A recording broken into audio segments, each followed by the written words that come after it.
As Americans, when we want to buy something, we're used to it being readily available. But some products are harder to come by these days because of that massive backlog at our largest ports, like this one in Los Angeles. Consumer reporter Tiffany Craig takes us inside Port Houston to show you what is happening here. Tiffany? We're not seeing the massive delays like at some other ports, but month after month, Port Houston is breaking records for the number of containers coming in, filled with everything from furniture to wine glasses. And there are no signs of it slowing down anytime soon. A container surge. That's what's going on at Port Houston. And the best way to see the action is up 150 feet on a crane. This is the 6th largest container facility in the country. And it's busier now than ever, says Roger Gunther, the port's executive director.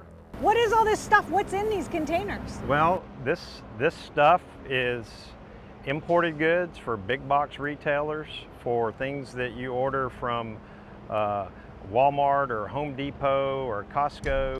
3.5 million containers move through Port Houston a year. 6,000 to 7,000 trucks are coming and going with loads every day. And this surge is bumping up all those numbers. And as you can imagine, it's not always smooth sailing. When these containers come off the cargo ships, they usually sit out here for 3 or 4 days.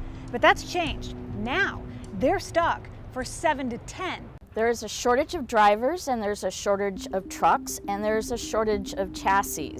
Margaret Kidd is a supply chain expert with the University of Houston.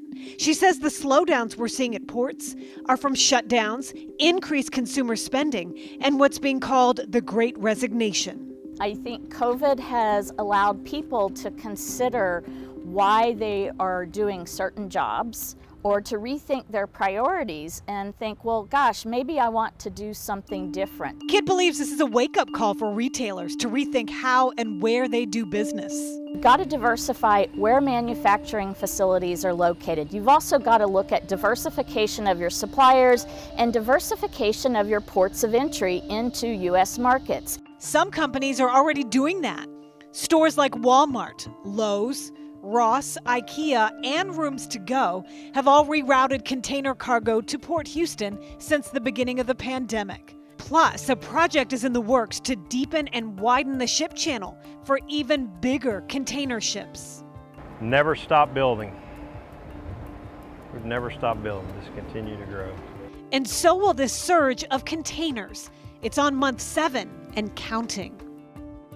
Right now, in the Gulf of Mexico, there are 20 cargo ships waiting to come in. About 5 of them are container ships, and they wait for 2.5 days before being able to come in and unload. Tiffany Craig, KHOU 11 News.